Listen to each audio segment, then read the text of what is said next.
I'm not sure, I don't know if you saw the email I sent. I don't know how long we're gonna be here, because my throat is really bad.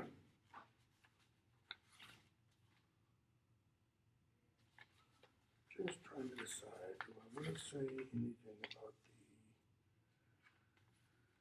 prologue?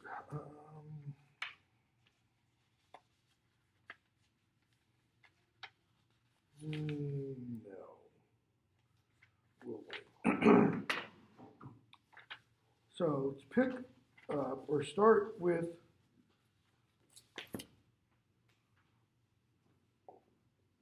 chapter 1. And notice,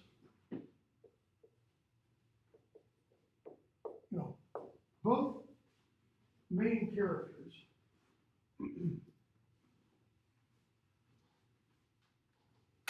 have names that end in L. I'm not saying that there's necessarily any significance of that. I'm not sure if Nix places any significance in that. He's an interesting writer. But just, trivia-wise, that L ending comes from Hebrew in terms of names, okay? And it means God. So you have, Uriel, Gabriel, Michael, et cetera, Elohim, things like that. So we begin with, I don't think we're going to be here long. We begin with the first chapter, and it's Liriel's birthday, and how old is she, we're told? It's her 14th birthday. When Sabriel begins, how old is she? She's 18, okay? All throughout Sabriel, I'm trying to think how to put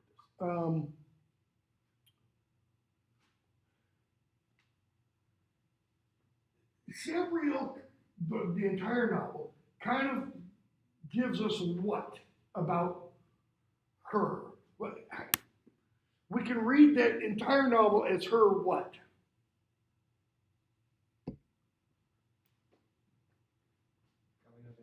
Bingo. Her coming of age, her coming of, I'm going to make a word, her abhorsenship, for lack of a better phrase, okay? Her introduction to and adoption into the role of abhorsen, okay? Now and I didn't bring it with me, we learned at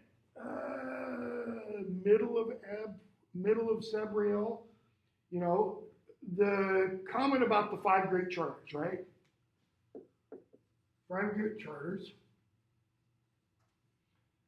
2 in stone and mortar.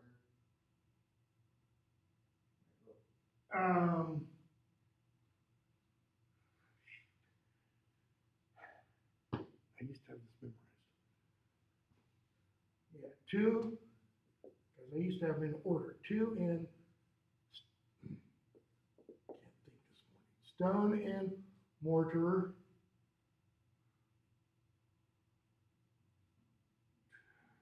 3 in, 2 in the royal line, or there's 2 in the abhorsens and the royal line, stone and mortar, and 1 in those who see. 2, 2, 1, that should be 5, something like that. So what's Liriel's problem at the opening? She doesn't have the sight. She's turning 14. How old are you normally when you get the sight? According to Liriel, at least. 10, 11, 12, maybe? She thinks she's the oldest one among the Clare to ever not have the sight by the age of 14. She's going to meet a couple people later who we've already met in Sabriel, 14 years previously.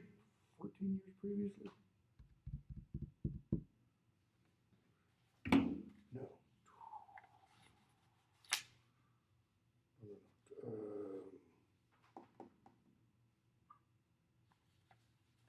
Hold on.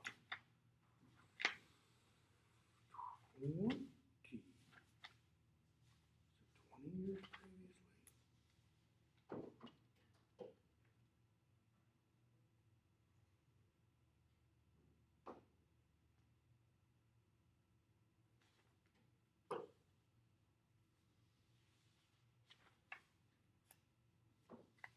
I think it's about.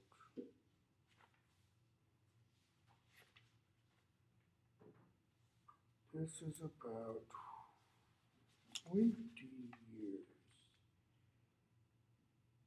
after. I've got it marked. I just don't know where I have it marked. Yeah, I think this is about 20 years after the events of Sabriel, but I can't find where I've got it marked. So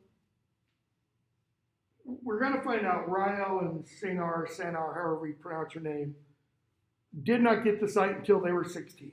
Okay, they're twins, and where do they fit into the Claire? And notice the Claire, if you go by the little rhyme, it's one, something like, in those who see in ice, okay? They're up there at the top. When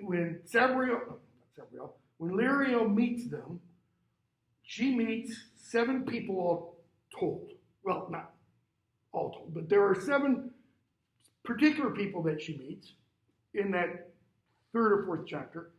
And we're told they're like the 7 most powerful seers of the Claire. Rael and Sanar are among them, and they didn't get the sight until they were 16, right? So she thinks, okay, cool, that's possibly, means I can get it later. We're going to skip a bunch.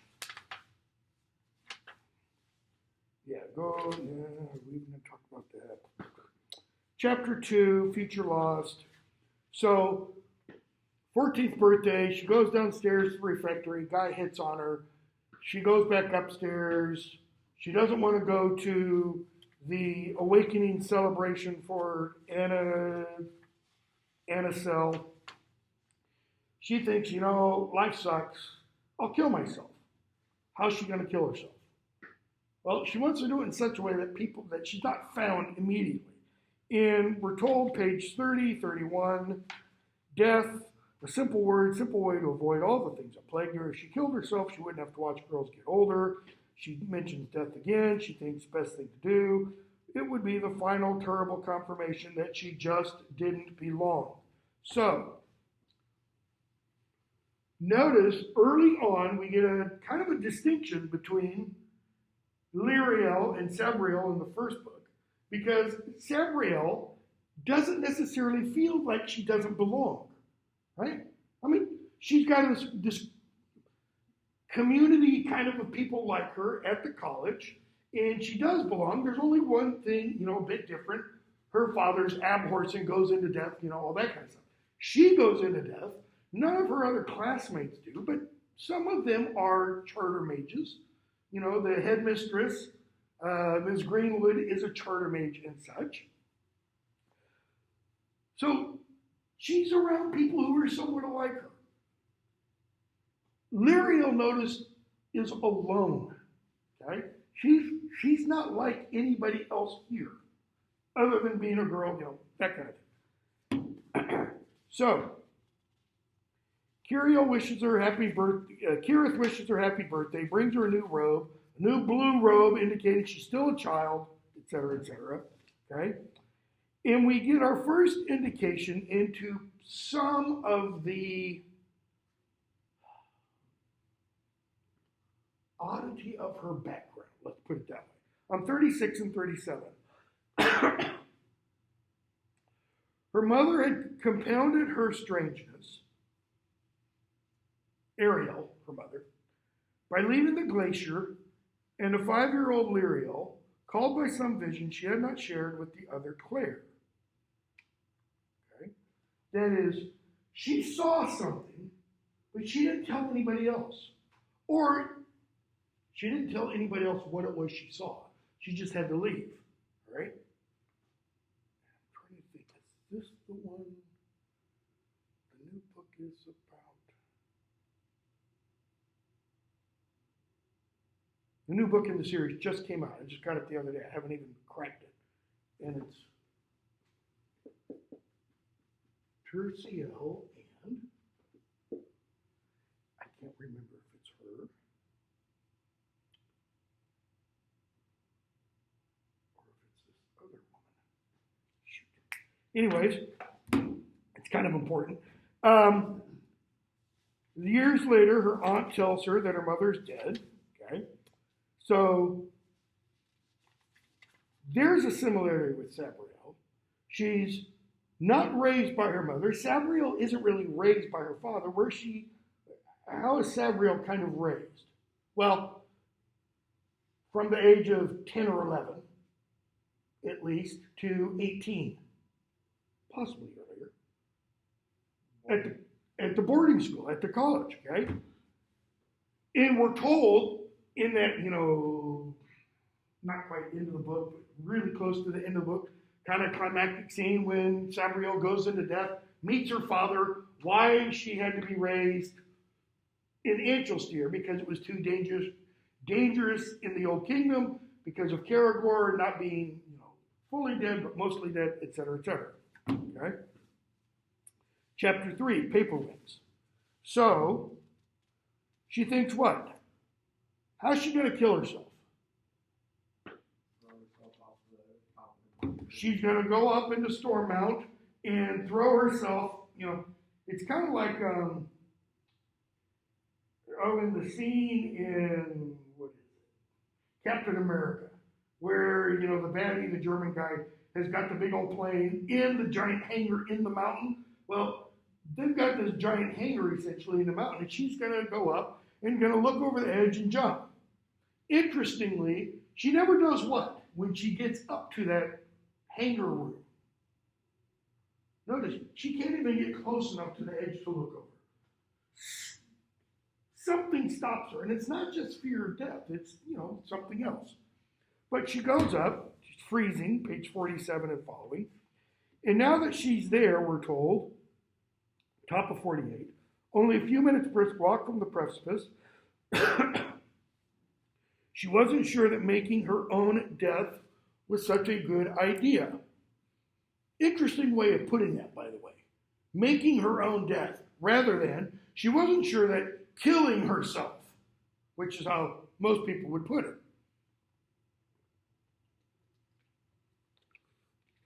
Why do you think, just total curiosity, speculation, why do you think Nix puts it that way?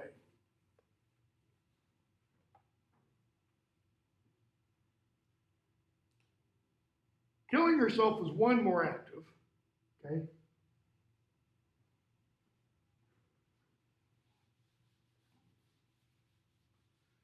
But also, this phrase, making her own death. Notice the verb choice. Making implies what? Creating, building. Okay? Killing implies the exact opposite. So how do you make this? Because this is what? This is the destruction, the denial, the dissolution of something. How do you make a negative? How do you create an uncreation? Okay? Well, There's an answer to that, kind of, in some of the charter slash free magic stuff that we'll talk about later, assuming we get to it in the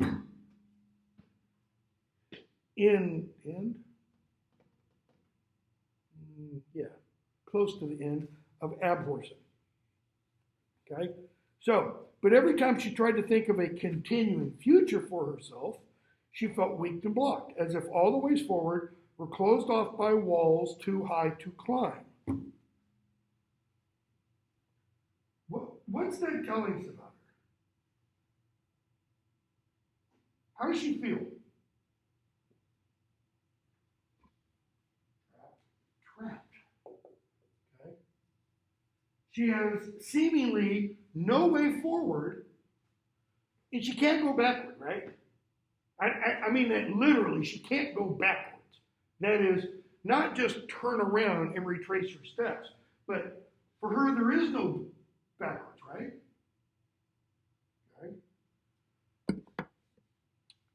Okay.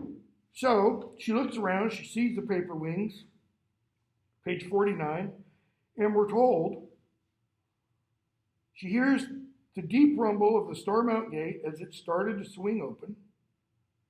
That is, hangars opening. Something's going to happen. And now, what's she going to do?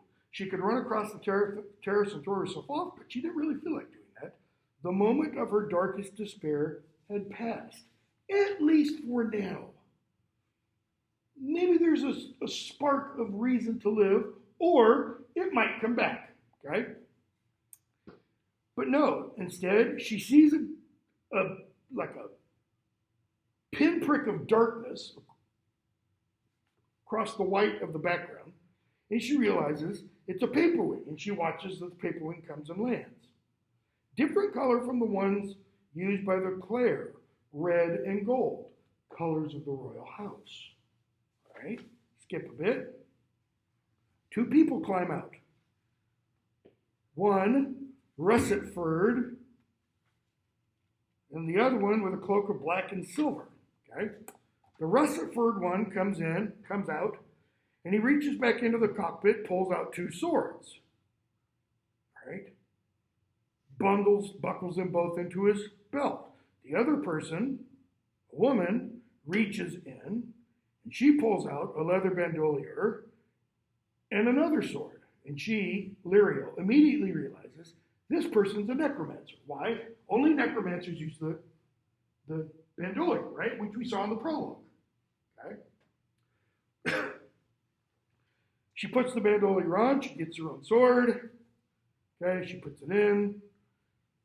Charter magic in the sword, in both the people and in the bells. Lyriel realized, wait, necromancy's free magic. It's forbidden in the kingdom. This is charter magic. And she realizes that's the Abhorsen. Okay? Years ago, the legendary Sabriel had rescued the petrified Prince Touchstone, and with him defeated the greater dead creature called Caragor.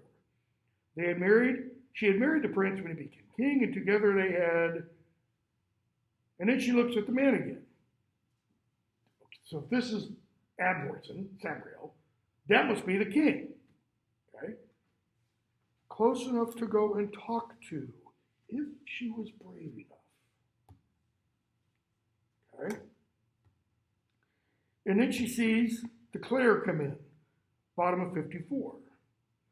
Lyriel recognized the two in front, the twins, Senar and Rael, the flawless embodiment of the perfect Clare. Their sight was so strong, they were nearly always in the 9-day watch.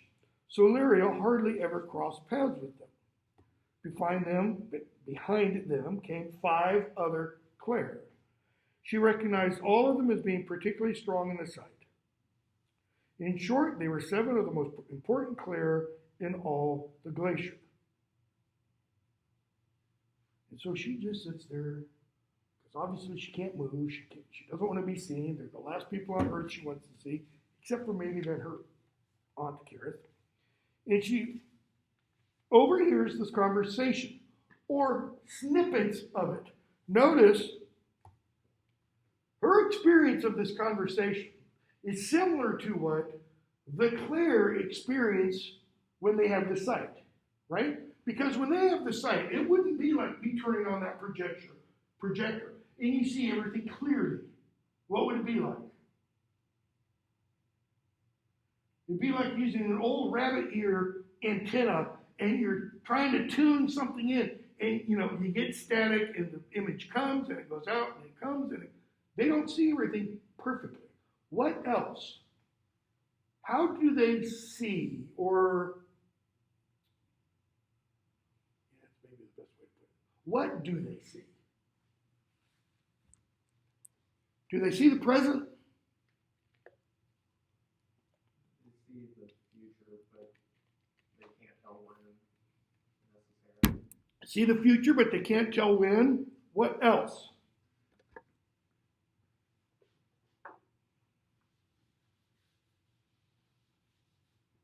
Is the future just one? No. They see the possible futures. If you've seen, and I recommend it, if you've seen the Netflix, Loki, okay? It's all about what? Multiple timelines, okay? They see the possibility or the possible futures. What they don't see is which is the one that's going to occur. Why don't they see which is the one that's going to occur? Because they're all possible. What makes a possible future impossible? Bingo. Somebody makes a decision and all of those possible futures disappear. But once that decision is made, what happens from that point on? A whole new set of possible futures is created. So every decision, it kind of works like this.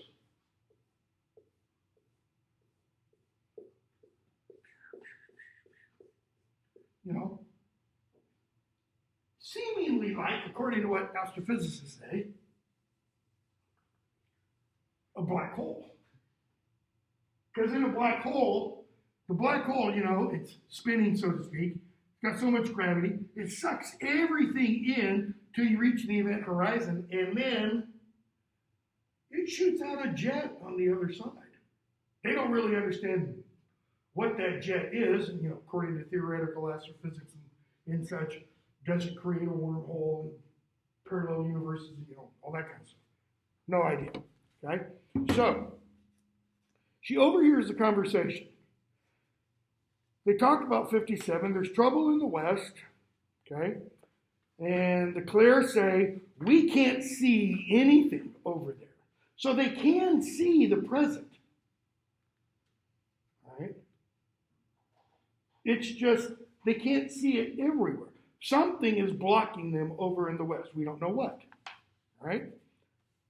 Sabriel and Touchstone talk about, having set up stones, and the stones keep getting broken and destroyed, and there's some guy named Hedge, etc. Okay? Core of the Mask. They don't mention.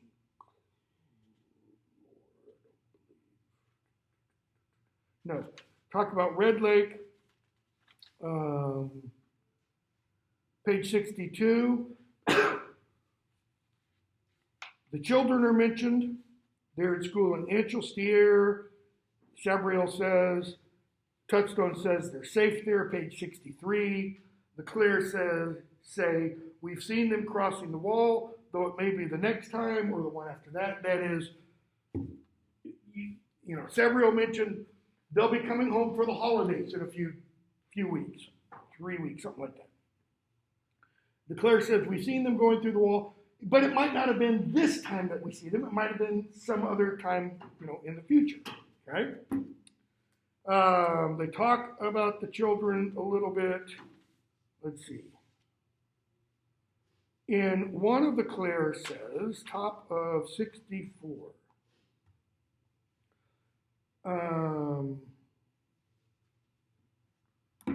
one of the old Claire, suddenly has a prophetic vision. She nearly falls, Touchstone grabs her, and she said, I saw a far future, one in which your daughter, Elamir, was older than you are now, reigning as queen. But I also saw many other possible futures, side by side, where there is nothing but smoke and ashes. The whole world burnt and broken. Okay? Kind of like in, whichever of the Marvel, it's not the very final one, it's the other one where Doctor Strange, sees all the possible futures, 14 trillion, and there's one in which they win. Or if you're familiar with the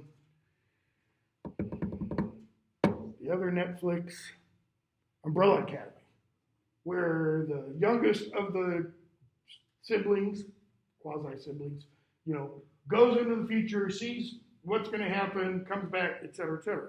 So notice, she says, I see one future where Elamir is queen, but all these others, death and destruction. Okay?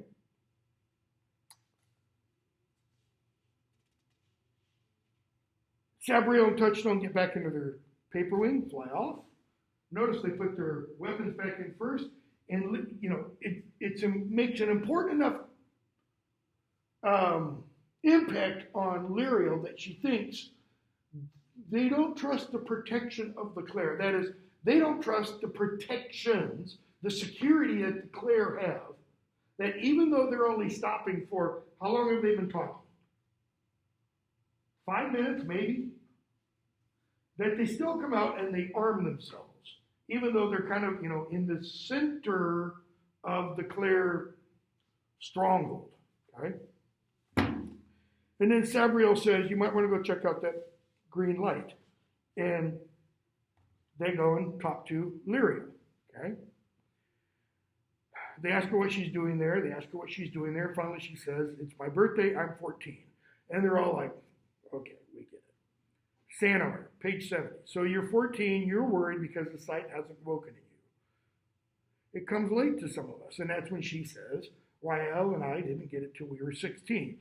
She's like, get out of here. No, 16 and a half, in fact. We thought it would never come. So what did they do?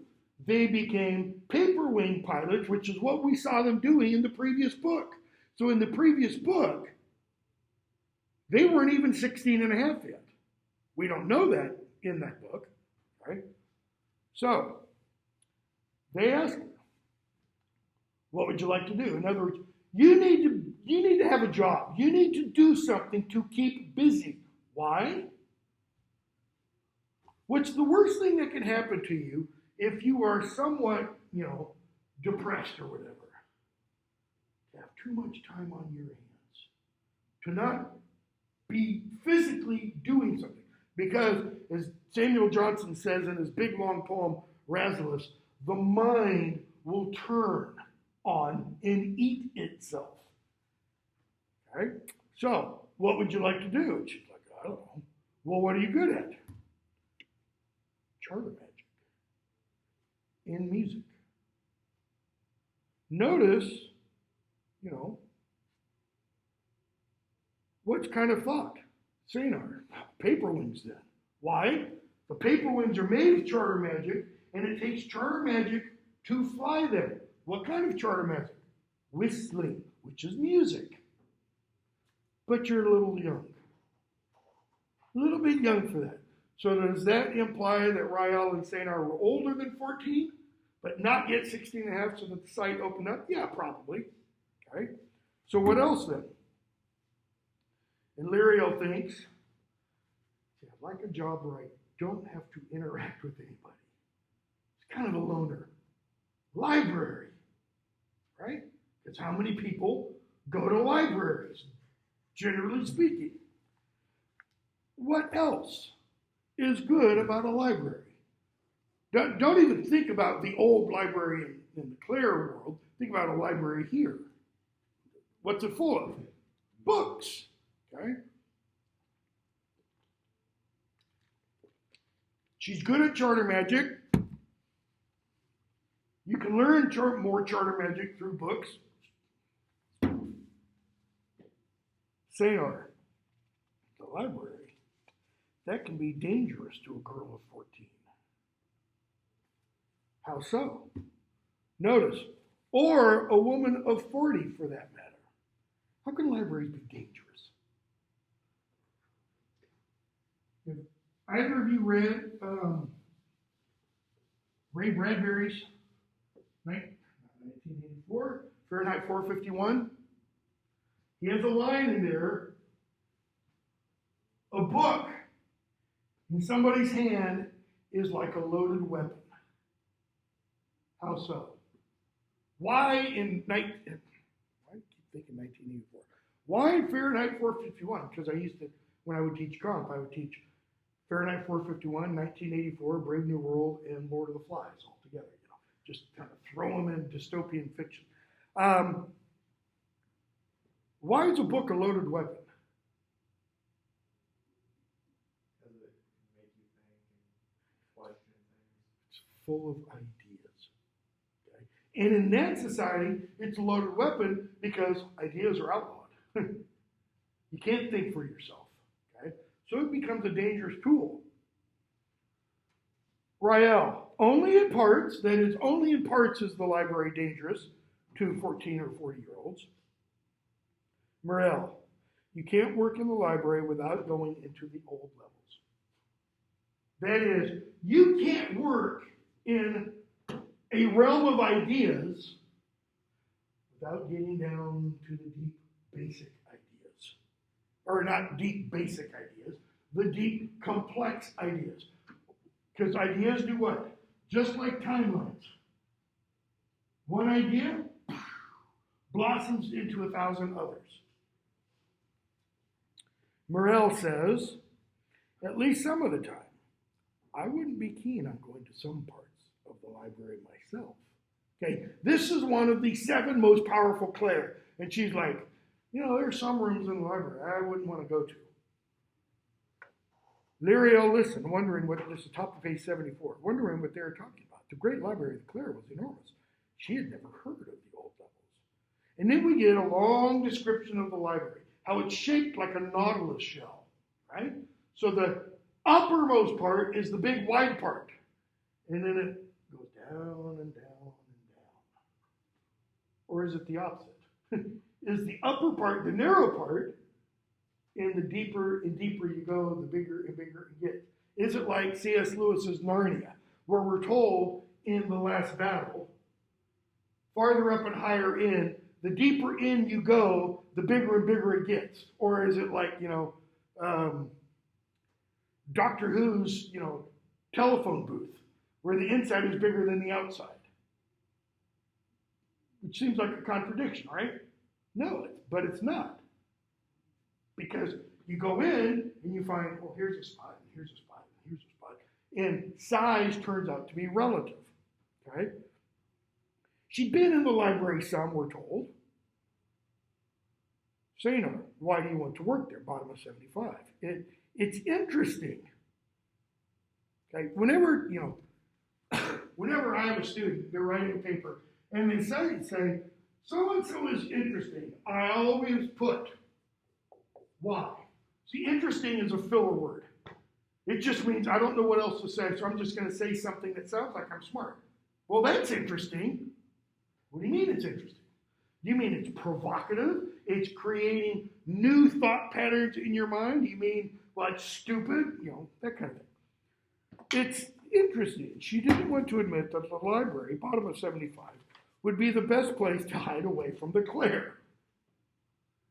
Why do you want to work in the library? So I don't have to see any of you guys ever again. So I can get lost in the world of books and ideas. The only problem is the library isn't only full of books and ideas, right? We're told. Top of 75. In addition to all these written works, the great library also housed other things. There were old armories within it, containing weapons and armor that had not been used for centuries, but still stayed bright and new. There were rooms full of odd paraphernalia that no one knew how to use. There were chambers where dressmakers' dummies stood fully clothed, displaying the fashions of bygone Clare or the wildly different costumes of the North. Greenhouses tended by Cindy's with charter marks for light as bright as the sun. Rooms of total darkness, etc., etc. It's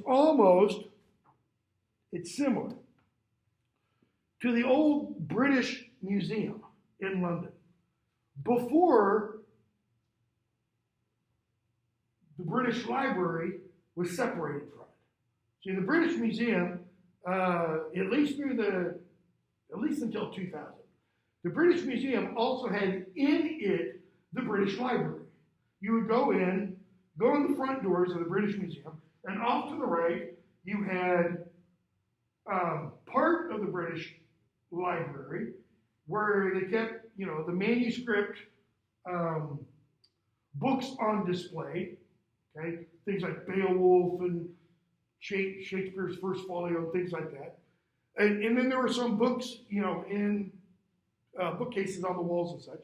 And then you'd go through and you had what's called the round reading room. And that's where you'd go in to sit and, fill out a call slip, and they'd bring manuscripts and such. The rest of the British Museum was all around that, with all the different floors, with dresses and recipes and armament and all the other kind of stuff that's described here. Okay? Now, if you go to the British Museum, it's just the British Museum. If you want to look at the Beowulf manuscript, you got to go to the British Library, which is, it's a little ways away. It's not very far. So, page 76. Sanar says, it is interesting, but there are dangerous things and dangerous knowledge in the library too. Dangerous knowledge. Does that bother you? I don't know. It depends on what it was. What do you mean, does that bother you? How can it bother you if you don't know what it is that's being referred to? I do want to be busy, as you said, and forget about not having the sight. So, the 7 get together, they talk for a few minutes, and Sanar says, all right, since it is your birthday, and because we believe it will be best, we've decided we will put you to work as you asked in the Great Library. Now, what is also one of the reasons why they acquiesced to this request? What are we told by the 7 regarding Liriel?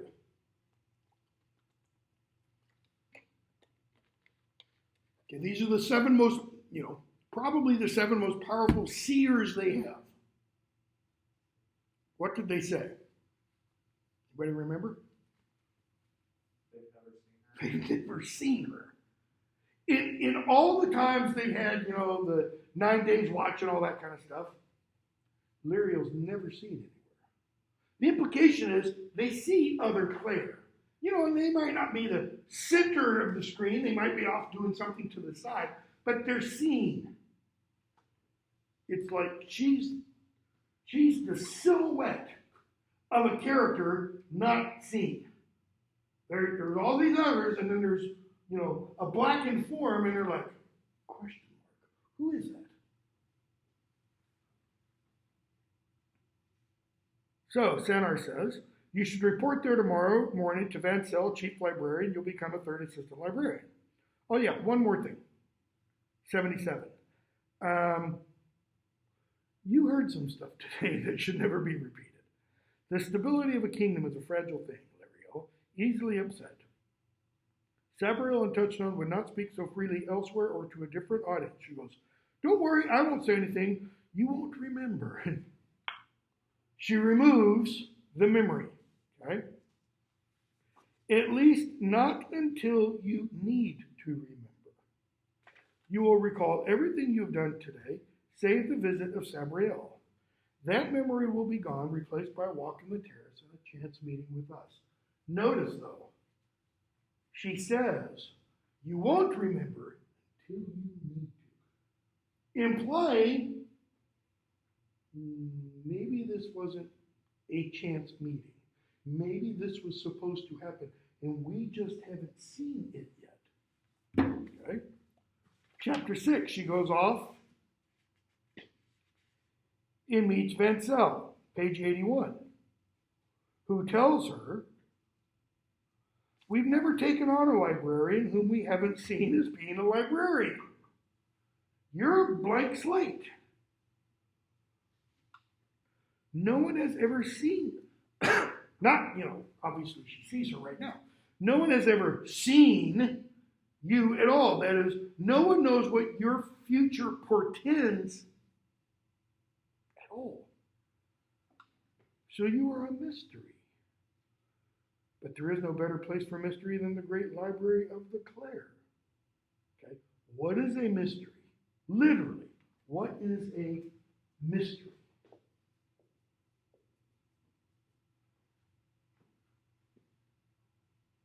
Is Sherlock Holmes by Arthur Conan Doyle, are they mysteries?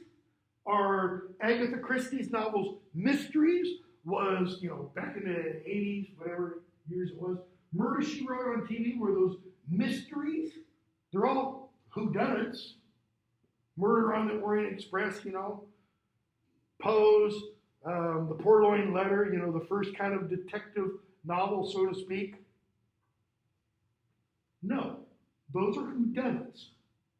Okay? You watch, TV crime dramas. The whole purpose is figure out who did the crime. Okay? That's not a mystery. Mystery, literally, because this is its root, means something that cannot be resolved. Something that cannot be solved by human reason. It's something that is inexplicable.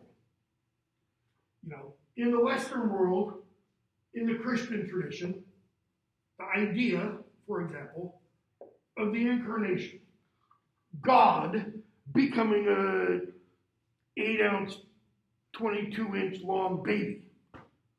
Yeah, wrap your mind around that one for a little bit. Or the notion of the Trinity. 3 separate persons, one nature, one God in,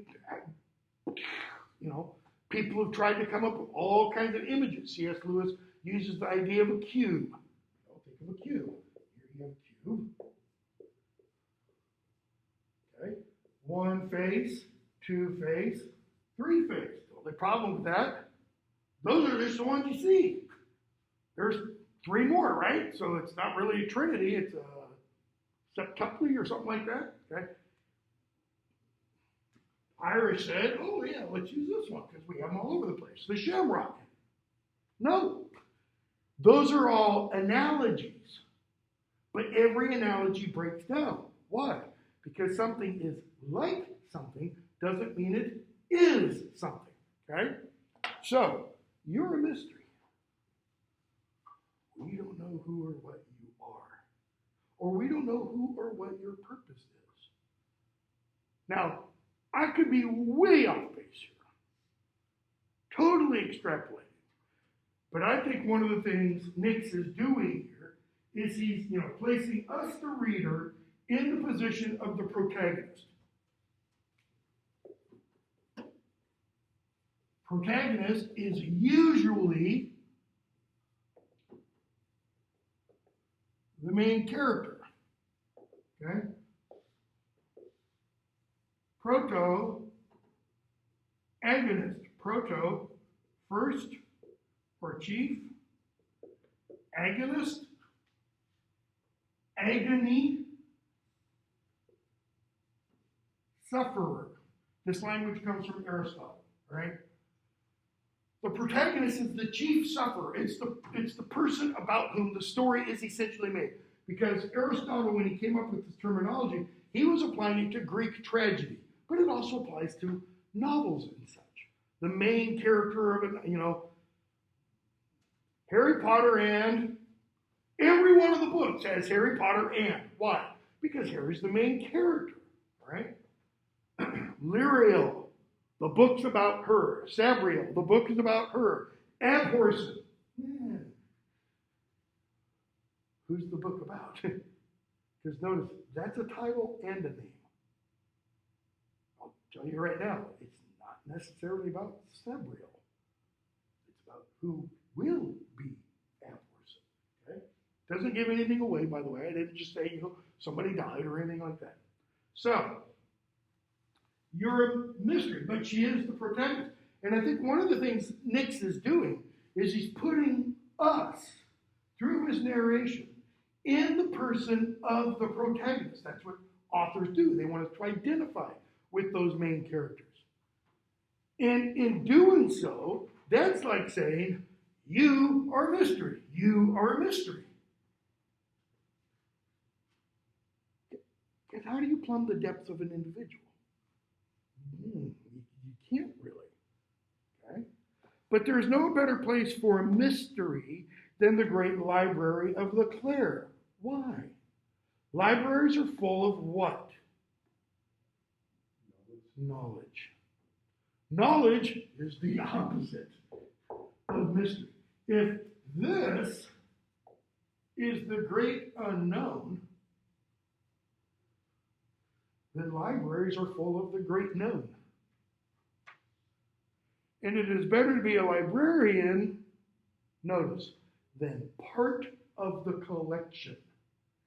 Because if you're part of the collection, what does that mean you're there for? To be studied, to be read, to be interpreted, to be understood. For a moment, Lyriel didn't understand. Like, what the hell are you talking about, old lady?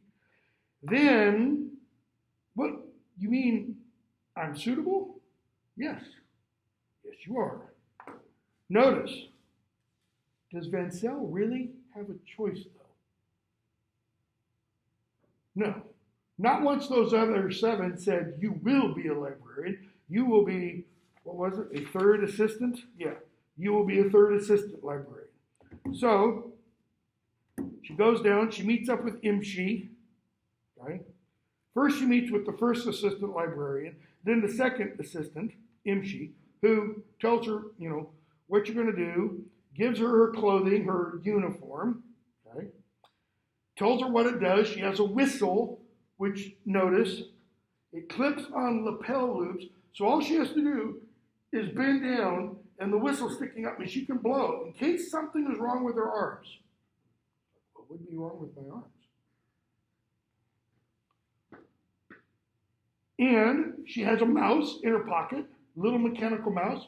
Put it on the floor, speak the charter word, and it'll go off and seek help. She's like, what do you need help for? Why do I need a whistle? And she gets a dagger for being a librarian. Maybe books really are dangerous. Okay? So, she gives her the mouse and such, tells her about the activating or mark, and she starts to thumb through a list of the marks to tell her what it is. And Lyriel says, I know what they are. I know what they are. I felt it in the spell. Really? Wow. That tells us, Lyriel just touched it, and she knows what the spell is, or what the mark is. Okay? She gets the blade. There's charter marks on it.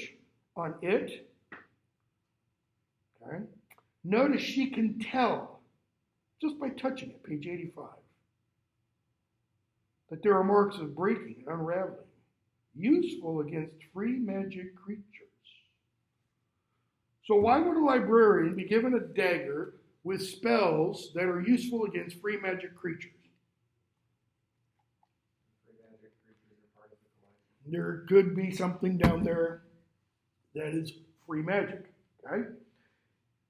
And we're told some of the marks, they've been put there some 20 years ago, replacing older marks that had worn out. And she thinks, I could do better than these. I could fix these marks, because these marks are going to last another 10 years or so. There's a reason why she said, I'm good at charter magic. Okay? Page 86, she gets her bracelet that has, the emeralds on them. She says you'll have to go back to the chief. She'll wake up the spell so that when she comes to the door, when she has this bracelet on, it's like Apple Pay. All you have to do is swipe it and the door opens. If you got the spells opened on the emeralds that correspond to that door. And we're told, page 87. Thanks, said Liriel. She could feel the spell in the silver, charter marks hiding deep within the metal. There were actually 7 spells, she could tell, 1 for each emerald. She didn't know how they could be brought to the surface and made to work. This particular magic was beyond her. Okay? So she goes to Vancel, who opens the first one, page 87. It took Liriel 3 months to work out how to wake the next 4 spells in her bracelet. So now she has 5 of the 7 open. Probably telling you she can get, into most rooms in the library. She didn't wake the extra spells at once. The secret of the 6th and 7th remained beyond her, but she didn't wake the extra spells at once. That is, she didn't wake those other 5. She didn't wake up those other 4 at once. She took another month to create an illusion of the bracelet as it was supposed to be. That would sit over her bracelet so that if anybody looked at it, they wouldn't be able to tell that she'd opened those spells. Now, why would she do that? She's not supposed to have access to that yet. Yeah, those are. She knows she's doing what she's not supposed to do. Okay? 88.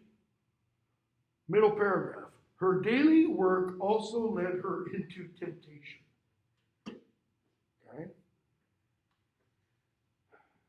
She goes by corridors that are interesting looking. She doesn't go in. And it's almost like they're saying, come in, the ring, Frodo. Okay? So she borrows books, she reads about spells, page 90,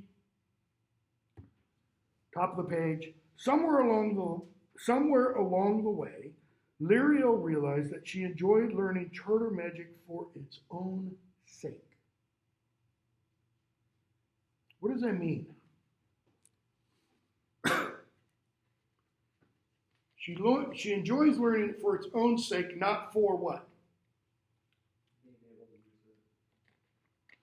Not for being able to access it, not being able to use it, not being able to cast spells with it, just for the sheer pleasure. This is, the old idea of learning just for the sake of learning. I just bought a couple of books the other day. I'll probably never, when I was hired to teach here 29 years ago, I was hired to teach history of the English language. I've not taught it in, 21, 6 years. 6 years, I think it is. I probably won't teach it again before I retire.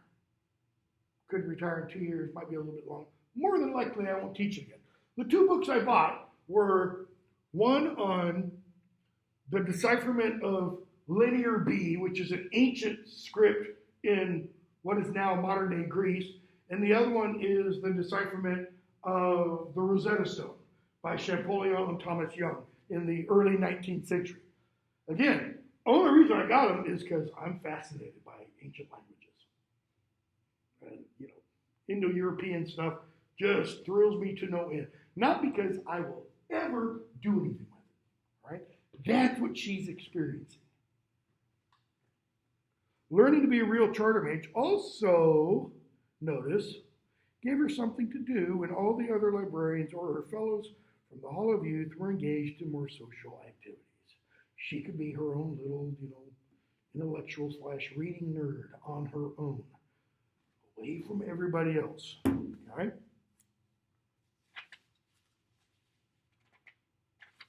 So, chapter 7. Got a whole bunch of sticky notes here, but I don't know why. Most of them I tried to highlight them. She goes into an old room, way down below, page 102. Beyond the corridor, small rectangular room, holding her dagger high, Liriel could see its shadowed corners, crawling with faint charter marks that were so old they'd almost lost their luminescence. The room was afloat in magic, strange, ancient charter magic she didn't understand, was almost afraid of. The marks were remnants of some incredibly old spell, now, interesting, senile and broken. What does that tell us about charter spells?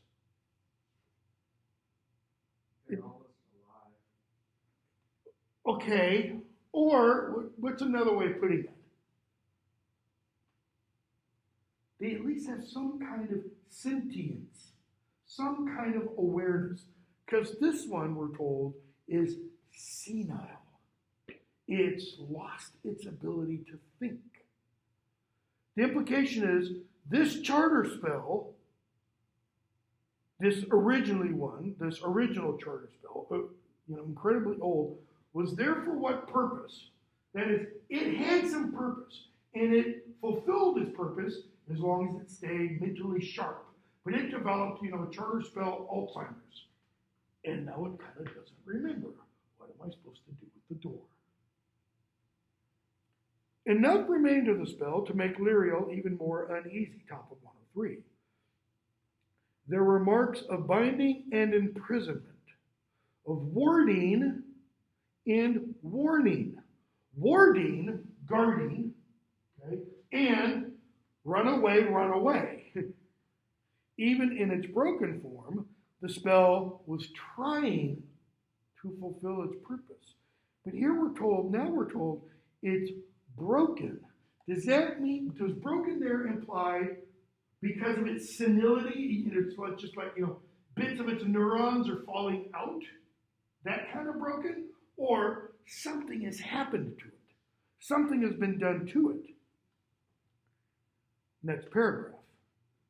Now she realizes, notice, it takes her a while to realize this. She has to read the signs, so to speak. The spell had not simply faded as she first thought. It had been broken only recently, within weeks, or perhaps months. And I was thinking about this as I was rereading this, and I haven't reread Abhorsen yet. I don't think we're ever told who breaks the spell. I could be wrong. If you think I'm wrong, if you read all of it and you know a specific part, point it out. We know it's in there, the Stilken, okay? But even it's not free until Lyriel does something. But something has gotten into this room and broken these spells. And again, I don't think we're ever actually told who/what. I think there might be some implications. We'll maybe get to those. So she goes into the middle of the room. There's a low table, black glossy stone, single slab, reminiscent of an altar. Okay, interesting, altar is mentioned, because what do you do on an altar? You make a sacrifice. What did Thrall, what did the Mordaunt, what did Caragor do on the charter stones? Turned them into altars by slaying charter mages on them or against them, if you want. Okay? It's covered in the remnants of a spell. So the spell on this thing has been broken. And she sees on this thing, so it's shaped, we're told, like this. It's got 1, 2, 3, 4, 5, 6, 7 plinths on it. A plinth, if you're looking at it like that, looks like this. Usually, big piece of concrete or granite on which, some kind of statue is erected. Go to Trafalgar Square. London's my frame of reference because I've been there so many times. Go to Trafalgar Square in London, and out in front of the National Gallery, you'll see these 4 huge plinths. On 3 of them, there are lines. Okay? The 4th one has a rotating thing. Every month or every year, something new is put on top of it, kind of a thing. All right? So, on this table, there are 7 small plinths. carved of some kind of white bone. All are empty except for one. The third from the left, 1, 2, 3, here has a small statuette of a dog. Not a good one. Which we're going to be told that later. So she takes a step forward. Right? So notice, she's staying away from this thing. Imagine these desks are that plinth. And she's looking at it from back here, and there's 1, 2, 3, 4, 5, 6, 7. And she's staying away from it, and then she takes a step forward. And as soon as she does, she would see what was on the third plinth and in withdrawal. She steps closer, she raises her light, and as soon as she puts her weight on that foot, she knew she made a mistake. Crack, both feet suddenly went right through the panel of dark glass. She had mistaken for more of the floor. She falls forward, and she reaches out. Okay? Her hand falls on the table, instinctively grabbing the statuette. Her knees hit the lip where glass met stone. Okay? Sending a jarring pain through to her head. Her feet were stinging, cut by the glass. She looks down. She sees something worse than broken glass and cut feet. Something that had her moving again instantly. Why? Because the glass had been the cover of a coffin. Look at the description of the thing that comes out of it. It's kind of like what, if you're familiar with science fiction films, beginning with the late 1970s.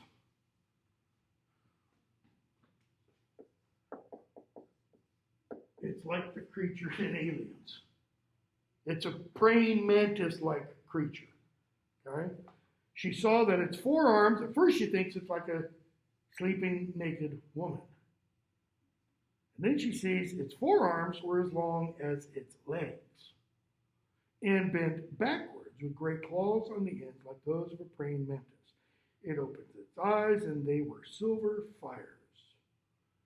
And she realizes this is a free magic being. Okay? It jumps after her. She runs. 107, she tries to blow her whistle, but there's no one to hear it. She looks up and down the corridor. No help comes. She knows what must be done. She has to block this thing with the spell. 108.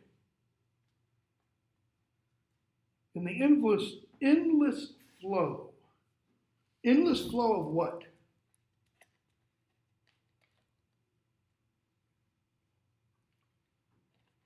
We're told, hold on, let me back up maybe.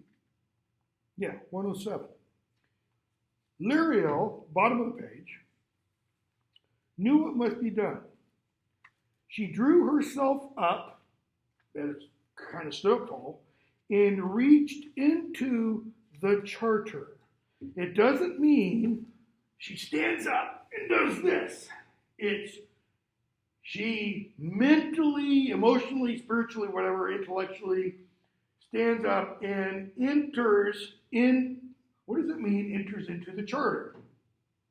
Where's the charter? Kind of like the Force, man.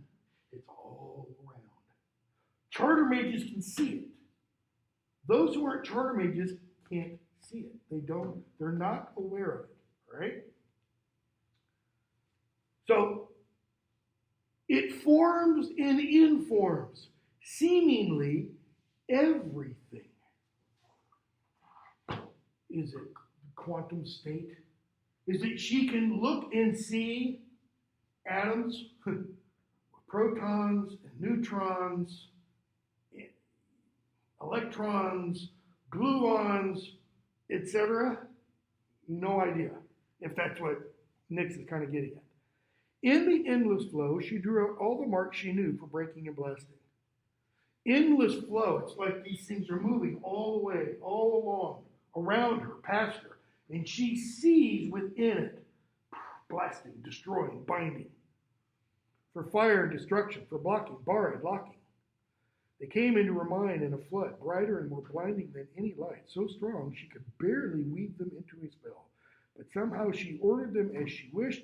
So notice, it's like these are the building blocks of creation. And she does what? Or let me put it another way. They are the chaos of creation. Right? That is, creation not yet made. They're the things of creation. And she does what? She applies logos to it. She makes order where there wasn't order. She makes structure where before there was just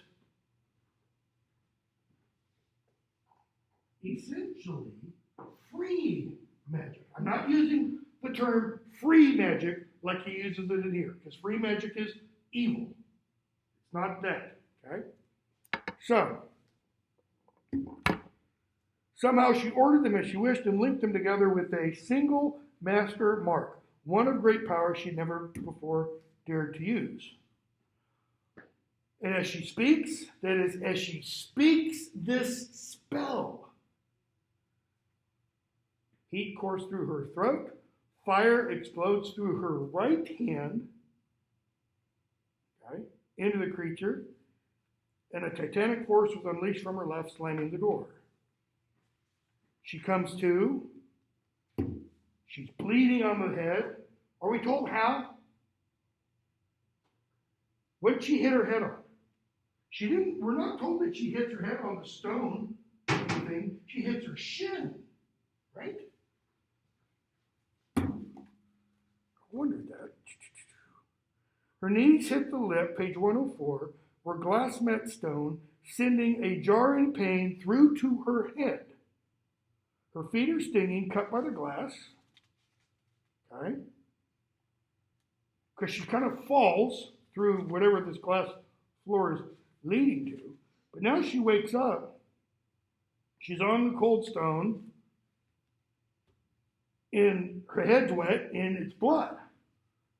All I can assume is when she steps and the glass breaks, she falls some distance at least and hits her head on the floor. Okay? Her throat's really bad. She can't speak. She's thinking, what am I going to do? She doesn't have the mouse. She reaches in her pocket, thinking for the mouse. And there's that stone figure that had been on the third plinth. A dog carved from soapstone. Like a fairly hard-bitten sort of dog. That is, a dog that had, lived its life harshly in the wild, so to speak. But it had a friendly grin, and she says, "Hello, dog." And she sits there thinking, what am I going to do? What am I going to do? What am I going to do? I got to tell the truth. Bottom 113. Nope, not going to do that. Why? She got herself into this trouble. She'd figure her way out. So, she thinks, I might as well walk and think, she whispers to the dog. So she's got the dog in her hand and she's walking. She thinks I'd like a real dog, and then she thinks, I'm going to make a charter sending of a dog. A real dog. A dog I can have as a friend, somebody I can talk to. Notice, she knows she needs what?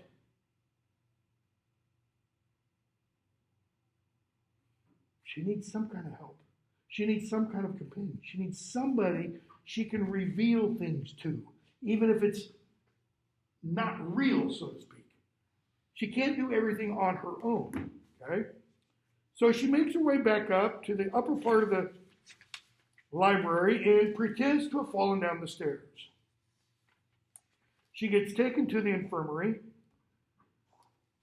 122 and following, and she meets Philris, the oldest infirmarian. Fancy word for doctor, right?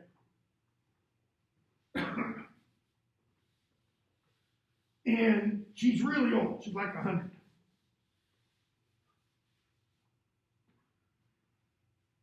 Page 123. Philris says, so you're real. Healer tells me you fell down the stairs. No. No, your throat wasn't damaged by a scream. I do not think your throat was damaged by a scream. To be frank, I'm surprised you're still alive. I know of no other Claire your age, if you of any age, who could speak such a mark. How can you tell? Experience. Now, experience can mean two different things, right? It can mean I've been a healer a long time. I've seen wounds like this. It can also mean what? I've used that spell, and I know the effect it produces. You are not the first Claire I have seen suffer from the effects of attempting overambitious magic. Also, I'm curious how you came by these injuries. You know, you say you fell down the stair, and yet you have crystal, not glass, crystal, embedded in your feet. That didn't come from a fall down the stairs. I can't tell you I'll lose my job. Nope, everything here is sacrosanct, you know. And so she tells her, she says, I've been stupid, I've let something dangerous out, everybody's in danger. She said, it can't be that dangerous. It's been 4 days. Okay, since you were brought here. So tell me everything. Okay, so she does. Bottom 125. Philris asks to see the dog. She takes it out. We're told she'd grown very attached to it. The old woman, 126, took the statuette in both hands. So she's cupping it. So only the snout was visible, thrusting out between her withered fingers. She looked at it for a long time, then gave a deep sigh, handed it back. Lariel took it, surprised by the warmth the stone had gained. I'm sorry, Lariel. I thank you for telling me the truth and for showing me the dog statuette. It has been a long time coming, so long that I had thought I would be lost in the future, too mad to... What are you talking about? I saw your little dog long ago. When the sight still came clearly to me, it was the last vision that came to me whole and unbroken. I saw, and notice when they talk about somebody seeing, the verb saw, the S is always capitalized. That is, I'm not just seeing with my eyes. This is some truth that has been revealed to me. I saw an old woman peering closely at a small stone dog clasped in her hands. It took me many years to realize that woman was myself. Did you see me too? Please tell me you saw me. Let me know I'm not a blank, cipher. I saw only myself. What it means, I'm afraid, is we'll not meet again. All right? I would have liked to help you defeat the creature, but you got to do it as soon as you can by yourself. I regret I have not lived enough in the present these last 15 years. I should have met you sooner. Wait, why 15 years? She just turned 14. What's so important about the year before Lariel's birth? It is a failing of the Claire that we tend to forget individuals sometimes, and we ignore their troubles, knowing that all such things will pass. Okay? So, she says, it's a failing of the Claire. We tend to forget individuals sometimes. Why? I think she's implying because individuals, according to what she's saying, exist when? They exist in the now. What are the Claire focused on? Future. See, the now is not important compared to the future. And she says, and we ignored their troubles. Why? All such things will pass. Because they look to the future.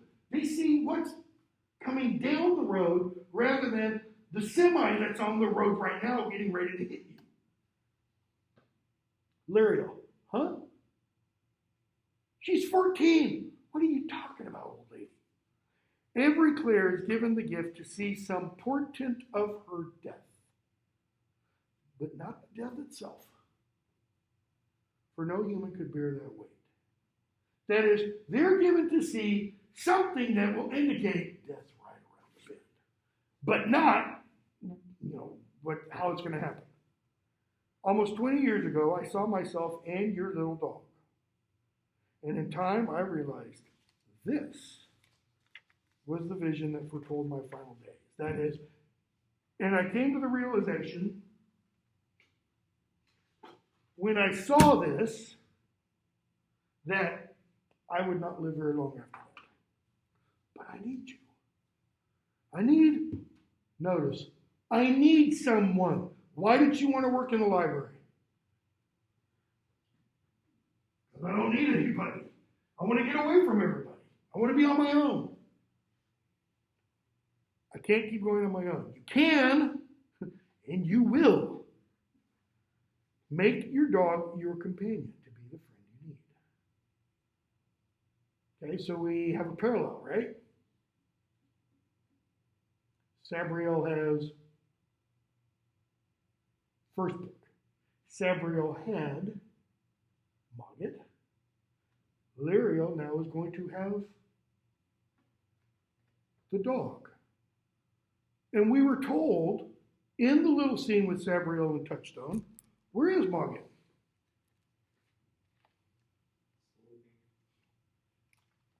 He's asleep. Are we told why? Is he just tired? No, he's sleeping all the time. It's like he's gone into a, suspended animation kind of a thing. She says, explore the library. Remember that while the Claire can see the future, others make it. The Claire don't, Philris seems to be saying, the Claire don't do anything. I feel you will be a maker, not a seer. You must promise me that it will be so. Promise you will not give in. Promise you will never give up hope. Make your future. As opposed to what we earlier read about her making her own death. And then she says, I was never close to Ariel or her mother. Too much of Claire, I suppose, too much in the future. Glad I was not too late to speak to you. Goodbye, my great-great-granddaughter.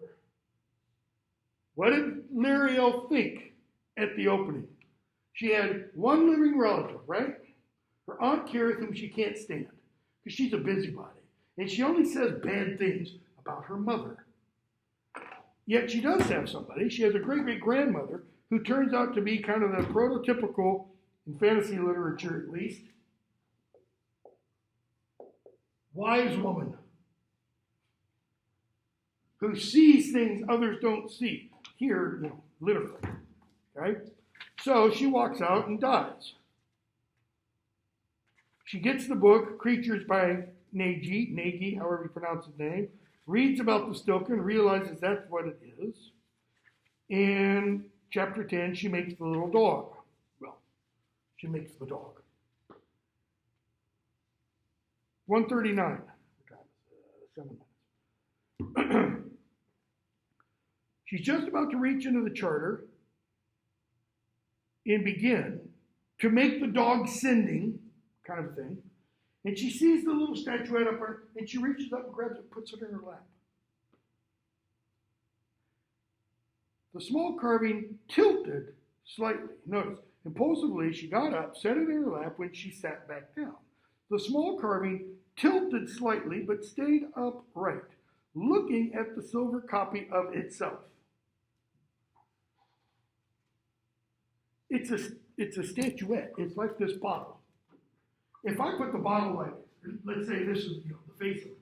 If I put the bottle like that, does that mean the bottle is looking at you? No. Looking implies something inside, some kind of sentience. And also notice the carving does what? It tilts slightly, just like dogs do if they hear an odd sound. They cock their heads. Okay? So she reaches into the charter. And what does she see? Page 140, into that first long paragraph. Dogs, images of dogs, many dogs, all shapes, colors, sizes, dogs barking, dogs running after thrown sticks, dogs refusing to run, puppies, waddling on uncertain paws, old dogs shivering themselves upright, happy dogs, sad dogs, hungry dogs, fat, sleepy dogs. Okay?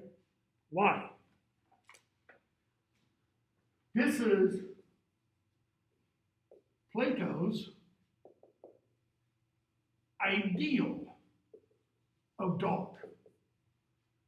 She's reaching into the charter, which is seemingly Plato's realm of ideals or forms. And she's imagining, for lack of a better word, every possible dog there is. Why? Because the dog scene that she's going to make is going to have every possible characteristic. It's going to be the proto dog, so to speak. The first dog, the idea of dog. But we're told more and more images flashed through till Liriel felt she had seen glimpses of every dog that had ever lived. Notice, no longer just images, okay, or no longer just ideas of dogs, but it's like the charter is going, here's a dog, and here's a dog, and here's a dog, and here's every dog. But still the charter marks roared through her mind. She had long lost track of where she was up to, which marks were next, and the golden light was too bright for her to see. Yet the marks flowed on, and she realized not only did she know which mark she was up to, she didn't even know the marks that were passing through her head. The charter has now taken over. Strange, unknown marks were pouring out of her into the sending. Where's the sending? Is it like, she's sitting here, she's got the dog in her soapstone statuette in her lap, and she's making the sending here, because it's like the marks are coming through her from out there, through her and out into this thing. Powerful marks that rocked her body as they left, forcing everything else out of her mind. Marks keep coming, and then she smells free magic. This is bad. Charter marks continue to fly from her fingers. Wait, how can there be free magic and charter marks simultaneously? Page 142. The smell of free magic rose into the first paragraph, and a crackling white light formed in the center of the golden glow, till she sees it through her closed eyelids. All she knew was that the marks that passed through her now were more ancient, more powerful, anything she'd ever seen. Even if the free magic that grew in front of her, so she's now making a free magic being, the charter marks would burn her to a husk.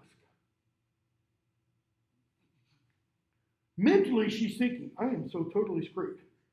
Whatever this is, if it doesn't kill me, the charter's going to kill me. Okay? 143, she tries to scream. She can't. Where the free magic and charter marks had fought in their sparking, swirling brilliance, there was now a globe of utter darkness that occupied the space where the wire dog and the desk had been. So she had made this, thing like out of, I don't know, hanger wire or something. Kind of a form, okay?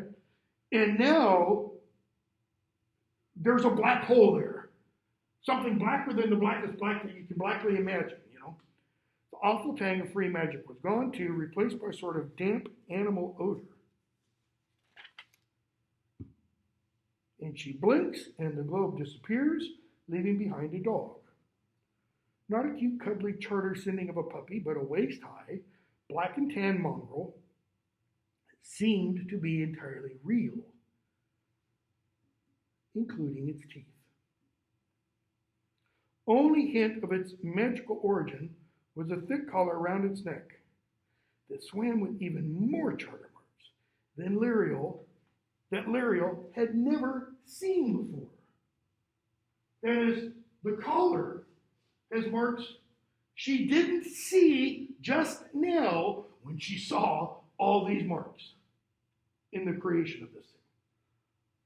The dog looked exactly like a life-size breathing version of the stone statuette. She stared at her lap, and the statuette is gone. And the dog says, I am the disreputable dog. Disreputable. I have a bad reputation. Or disreputable bitch, if you want to get technical. When are we going for a walk? Okay, we'll stop there. We did not get nearly as far as we needed to. So for Thursday, ideally, in a perfect world, we would get through chapter 31, because we have got 3 days. And this is the longest of the 3 books, which is, in my own, 474. Your pagination is probably different, because it looks like you've got trade paperbacks. I've got the mass market paperback. All right, we'll stop there. There is a quiz up over Sabriel due tomorrow night.